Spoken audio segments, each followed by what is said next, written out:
wondering what you're gonna ask me today. Don't start with how was your race, because I throw my microphone away and...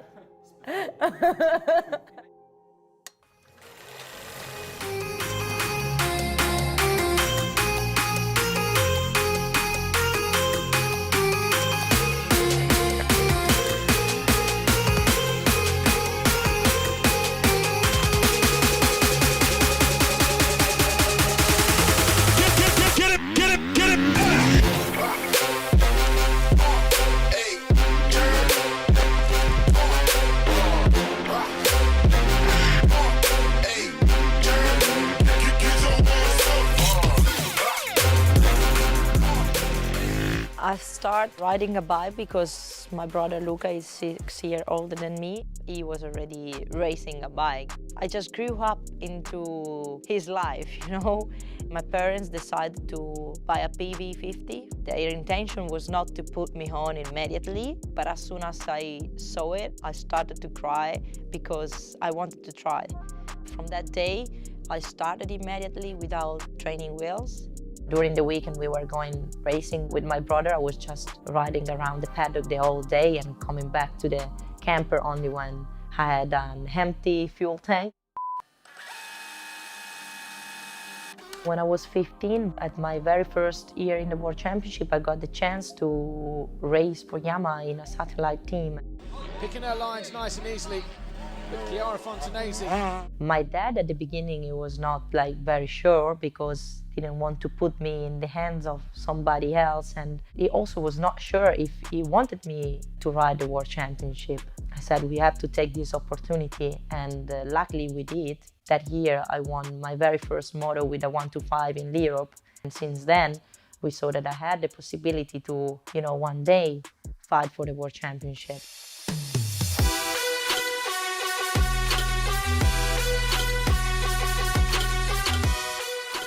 After the first year, we decided to do it on our own. We built our own team, kept going with the MX Fonte Racing team since then to now. A big reason of why I could achieve so much during the years is because I always had a great team. My family, my dad knows perfectly how to put the bike in terms of suspension. And my brother always did the electronic. He always been a rider and he know what I need. Everything was managed by us and everything was going around me, my races and my results. My family is my first supporter and they walk with me in the same direction. I trust them 100%. My very first championship win has been taken in England. For sure it's something that will last forever in my heart. Already one was already something great, and to win 4 in a row was incredible. A 4-time world champion, Chiara Fontanesi, and Yamaha world champions again. A girl to succeed in motocross need a really strong mind, be talented, and of course need to have a physical condition which is very good. I think my strength point as a racer is my head. I'm mentally really strong. When you're really tired and you still have to push because you need to be on a certain time or a certain repetition, it's there where your mind needs to come out and say you can do it, I think also I'm a talented girl because when I was a kid I never really was training and I was still winning, and I just learned how to make a good corner or how to, wait for scrub or keep the bike low in the jumps. And if you are able to do that without nobody telling you, it's because you have your talent inside yourself. Nobody ever teach me riding a bike, no one. It's something that I think I have in my blood.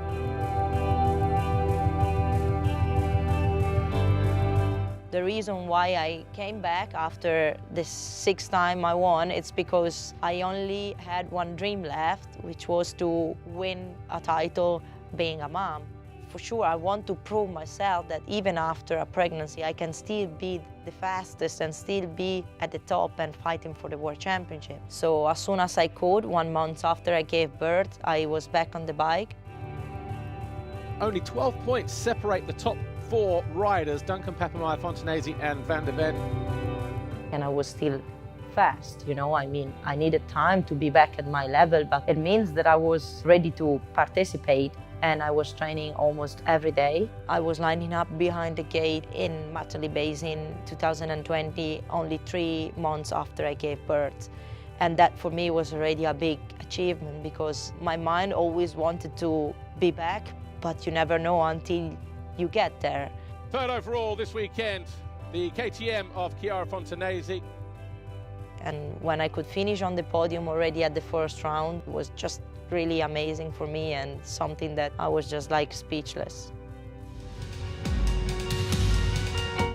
The season this year is going very well. I've been very consistent apart the first round where I had a bad luck and I lost a lot of points, but for the rest I've been on the podium every round. I won 3 of 4 motos in Turkey, which was very good. 4 motos, very intense. The all 4 finished almost the same, you know, apart the first one. I think that has been one of the greatest battles I've had. That was a proof to myself and to my family that if I say something, I can reach it.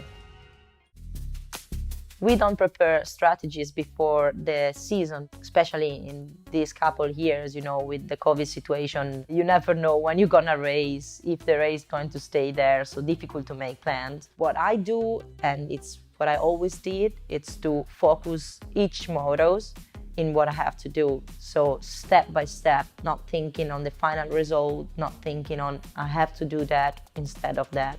Just keep moving forward, forward and faster, faster, stronger, stronger. Just keep flying further, further and wiser, wiser, higher, higher. Take the limits up. The way you train has changed. Before it was more about riding and racing. Now I wouldn't be so good if I would just ride a bike and not training physically.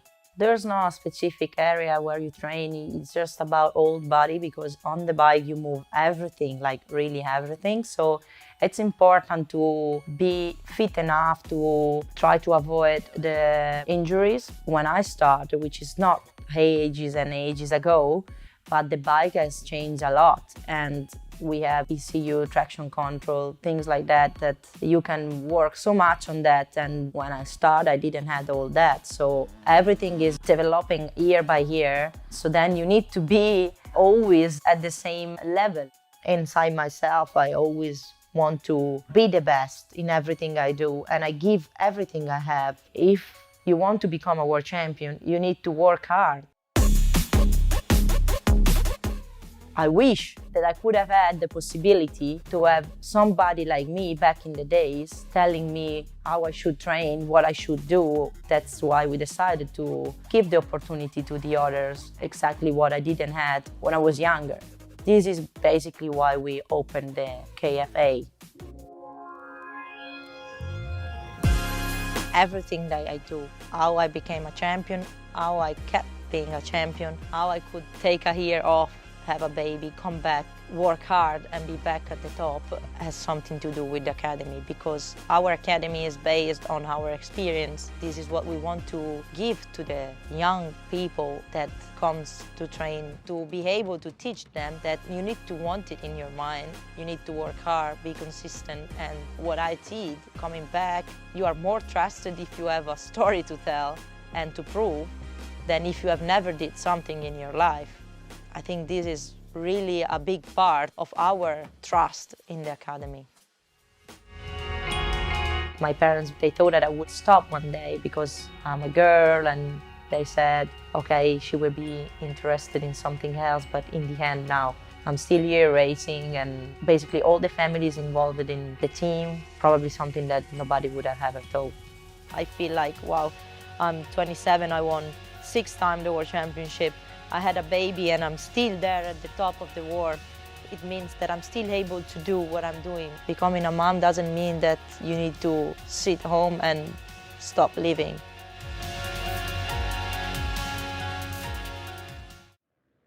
Here we are, temperature 16 degrees, barely a cloud in the sky over the Dolomite Mountains. Most picturesque racetrack that we have in Europe, possibly.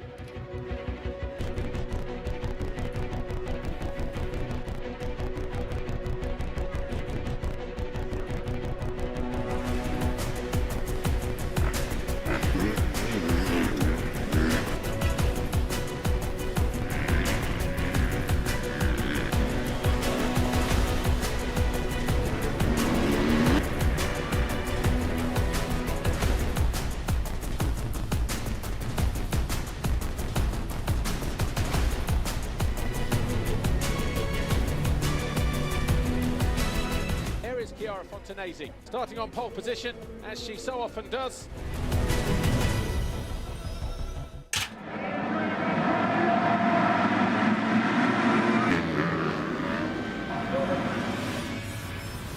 Fontanesi, upside down on the top of the hill. Has that pretty much decided the championship?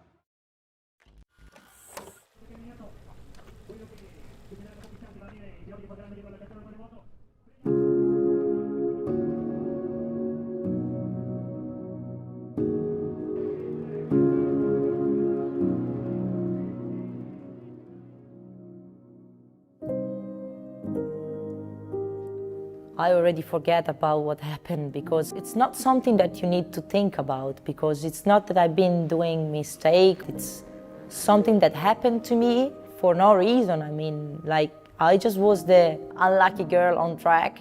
I cannot, stay still and focus on that because it will take me nowhere. I was fast. I took the pole position at the last round again, so I know I can win.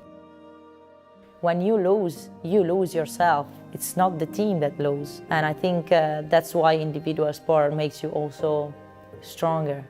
This that happened this year made me stronger. It's not about winning. When you win, you don't get stronger.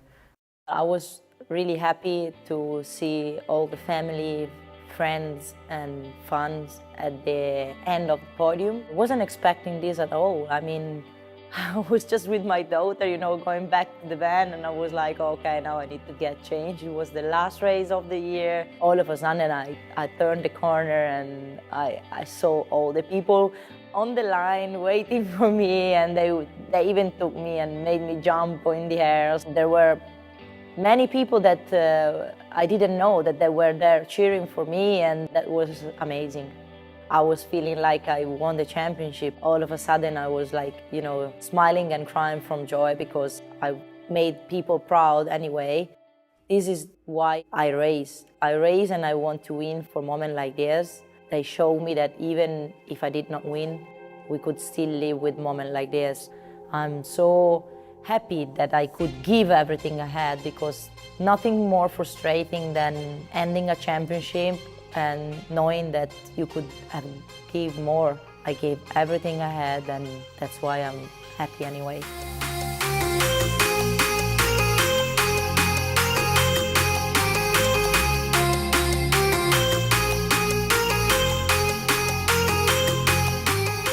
What happened this year was out of my control. It was not my year.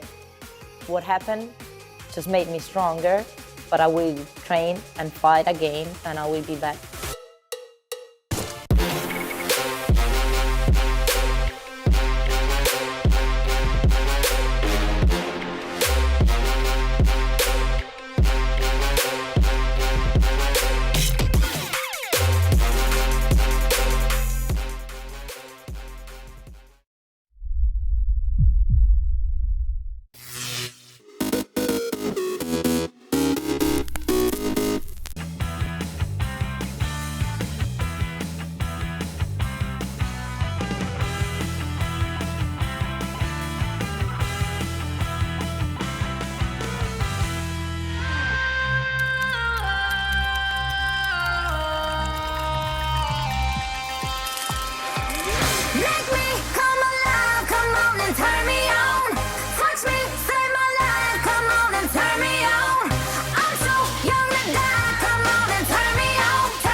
...2022 is going to be an exciting challenge for the engineering group, trying to understand the effect of all those changes, very big aerodynamic changes, The whole aerodynamic behaviour of the car has been reconsidered in the regulations to try and make them more able to follow closely, to give us better racing.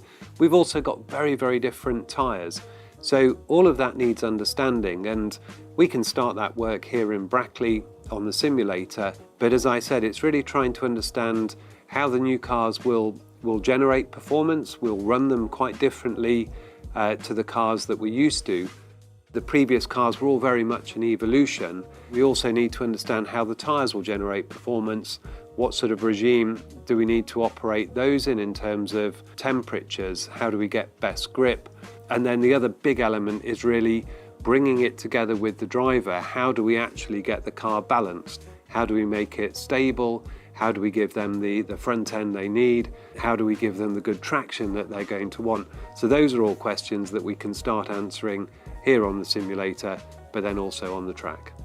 With such wide-ranging changes to the technical regulations, there's a lot of learning that we're going to have to do at the circuits. And when you get a new car, you're always learning, trying to understand how to get it in the sweet spot, how to get the drivers completely happy with the balance for that all-important lap in qualifying.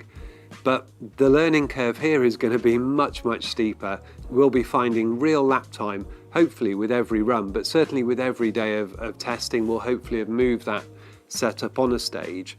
And that's going to carry into the racing. So with every new track you arrive at, you've got to go through that process of understanding the limitations, working on the fine tuning. But there's going to be an enormous focus, especially in those early races, of trying to understand where that performance is, trying to get the car in the best possible condition to try and make us as fast as possible in qualifying and the race. The basic approach to the engineering around the race weekend is probably going to stay broadly the same, but one of the key elements here is, have we got good correlation? So have we got good correlation between the car on track and the wind tunnel? Have we got good correlation between the car on track and the models that we're running in our simulation tools, the model that the drivers are driving on the simulator here in Brackley? Now, if that correlation's good, then the work that you can do away from the circuit is really valuable. You can start to understand the setup, start to do many more miles than we can possibly do within a race weekend. But as I said, the basic principles are going to remain the same. The big difference for 2022 is just how steep that learning curve is going to be. There'll be a lot more lap time difference between getting it right and getting it wrong. And that's why it's super important that we can start with good testing through the winter, try and build up our confidence in that correlation, and then carry those tools and deploy them into the race weekends. The race weekend format itself changes quite considerably. The purpose there is trying to give the teams less time to work on the cars, give them more time away from the tracks. And this is really coming from the fact the calendar is getting busier and busier, they're adding more and more races, and we need to make sure that we're not working people too hard. So the weekend starts later. The biggest changes are actually on the Friday, where the first session's at 2 o'clock and the final session is at 5 o'clock, running from 5 o'clock till 6 o'clock. And in Europe, the track's going to be cooling down at that time of day. And then you've got much less time on the evening. You've only got 3 hours where the mechanics will be working on the car. The teams will be allowed to stay in the offices for 5 hours, but actually that's still giving us quite a lot less time than we've normally got. And in that period, you're trying to get the car specification finalised, you're trying to collate all the learning from the running that day, trying to refine the setup and come up with the base setup that you're going to carry into Saturday and into qualifying. Once you're into Saturday and Sunday, the format's actually very similar. So, as I said, the big challenge will just be adapting to that new layout on Friday. It is possible we're going to have more sprint races in 2022. And those are an additional challenge. The key bit with a sprint race is you've only got 1 hour to get the car setup finalised, and then the next time you roll out of the garage, it's straight into qualifying. So that puts an awful lot of emphasis on getting the setup right to start. And with cars that we knew really well, that was a big enough challenge. Having a completely new machine to deal with in 2022 is going to make that challenge even bigger. Winter testing is going to be vitally important. There's only 6 days, so that's 3 days per driver, to try and really learn everything there is to know about these cars. There'll be a lot of work put into the correlation side, so making sure that the car that you've put out on track is matching all of those simulations. Have you got as much performance on it as you hope to have on it? And then a big element of trying to understand the tyres, and then in parallel with that, we'll be exploring different setup directions. So trying to get the cars into the correct working window, get them into that sort of sweet spot for the drivers so they can really attack the lap in qualifying. And doing all of those together in that short period that we now have for testing is going to be a big challenge, and the teams that get it right are going to be able to carry that learning into those early races, giving them an advantage. And being reliable is going to be super important. So more components have changed on these cars than in any year I can remember, and making sure that those new components are all functioning correctly, that you can keep the car on track, running, putting miles on it, learning with every mile, that's going to be absolutely vital. One of the big questions that the fans are going to want to know the answer to is, are these cars going to give us better racing? They should certainly be improved. A huge amount of effort has gone into these regulations, trying to mean that the car in front doesn't disrupt the airflow for the following car. That will allow the driver to stay closer, and the closer you can get, the more likely you are to be able to overtake. Now, will it make a track like Monaco an overtaking circuit? In reality, that's quite unlikely. The straights are too short, the track's too narrow. There really isn't any easy place around Monaco to overtake.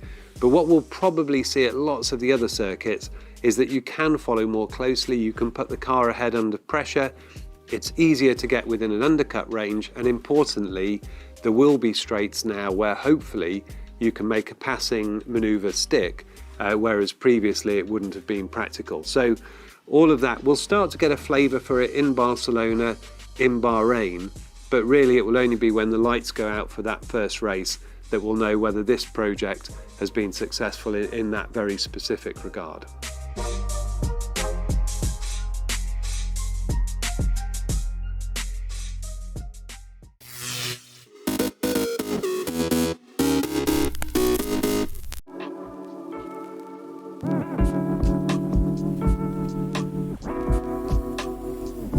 My name is Neil Eckersley. I'm a double Olympian, Olympic medalist in the sport of judo, and I'm an abstract contemporary artist. But as a street kid, as a working class kid, belief was to me was having that ability to have the confidence to step out into a world that was totally alien to anybody, and to be successful at that particular thing, is having that belief and that understanding when everybody around you is saying you're not going to be able to do that, you can't do that. And it's been very similar as an artist. When I first started to become an artist, people said, what are you doing? You're a judo guy, you're an Olympian. And they kind of were quite negative about that. So having a belief in yourself, or having a belief in a project, or having a belief in a goal is really the key for me. Being an Olympian and also being a martial artist gives you a degree of resilience. So if ever there's been any difficult or challenging moments in my life, I've always been able to have that ability to dig in and get through that. So I'm classed as a cityscape artist. If you see a lot of my work, you'll see a lot of that theme through it. So to me, Beijing was really about trying to capture the actual city itself and try and find a way of showing, as an artist, the vibrance, the energy, and the movement in the actual city itself. So bringing the Olympics together is, I kind of worked around bringing more of a winter scene. So if you look at the artworks that I produced, they've got lots of snow, lots of ice within those particular pieces to try and capture that particular moment in time. What I'm looking for from any Olympic Games is to celebrate the youth of today, and coming together to compete and perform in the sport that they, I understand as an Olympian what it means to go to the Olympic Games and how valuable and important that is. So for me, what I'm looking for is this Olympics to be the perfect platform for this young generation to compete and to be successful in their own right.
February 22nd, 1732.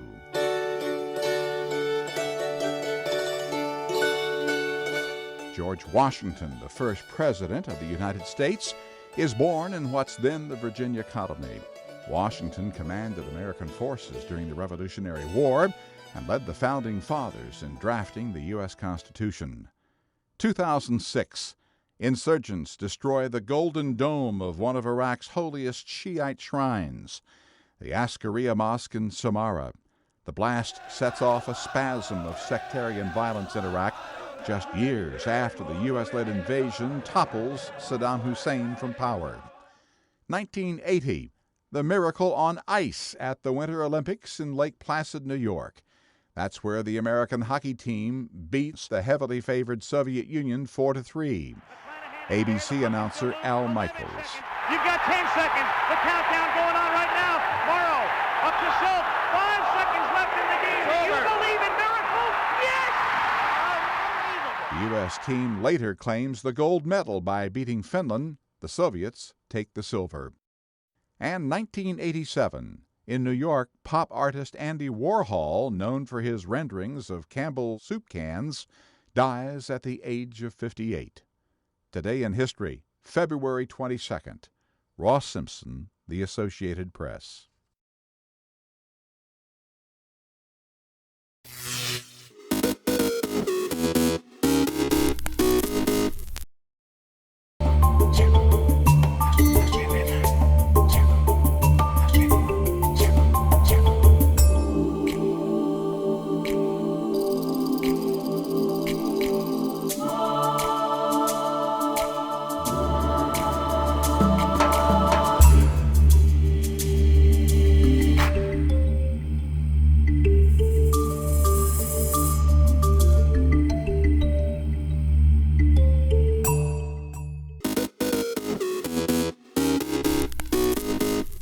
Welcome back in our studio, and in today's news,